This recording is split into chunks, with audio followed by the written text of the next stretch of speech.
So hello viewers, this is Somod. This is new channel of cricket updates in Bengali. তো পাকিস্তানের বিপক্ষে ভারতের দাপুটে জয় এবং এশিয়া কাপে প্রায় সুপার ফোর নিশ্চিত করলো ভারত। দুর্দান্ত bowling and batting performance by team India, যেখানে পাকিস্তানের অনেক ক্রিকেট বিশারদ অনেক কিছু বলেছিল, অনেক কিছু হতে পারতো, কিন্তু আমরা আবেগের বসে যা ইচ্ছা বলতে পারি না। আমরা ইন্ডিয়ান ক্রিকেট টিমকে জানি যে তারা কেন নম্বর 1 T20 team of the world. দুর্দান্ত ব্যাটিং অ্যান্ড বোলিং প্রদর্শন। প্রথম বলেই যেখানে আউট হয় সাইম আইয়ুব, তারপরের বলগুলোতে খুব ভালো ব্যাটিংয়ের প্রদর্শন আমরা সেরকম দেখতে পাইনি, এবং আস্তে আস্তে পুরো ইনিংসটা কিন্তু কোলাপস হতে শুরু করে।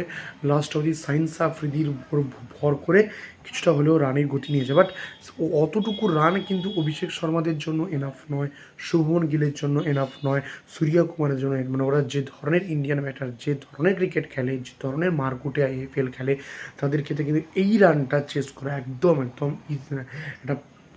একটা খুব সহজ কাজ যাকে বলা হয়।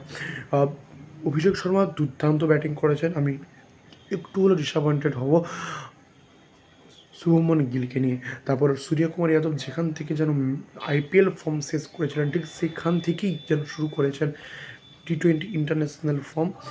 আর তিলক বর্মা তো অসাধারণ, কারণ তিলক বর্মাকে মিডিল অর্ডারে ভাই দারুণ খেলে, যে বলটা মারা সে বলটা খেলছে, যে বলটা ছাড়া সে বলটা খেলছে। আর ভারত সত্যিকারেরই প্রতিশোধ নিল, আমি খুব খুশি, এবং প্রায় কোয়ালিফাই করে গেছে। এবং আরেকটা দিক দিয়ে আমি খুবই নিশ্চিত যে ভারত কিন্তু সব দিক থেকে প্রতিশোধটা নিয়েই নিয়েছে।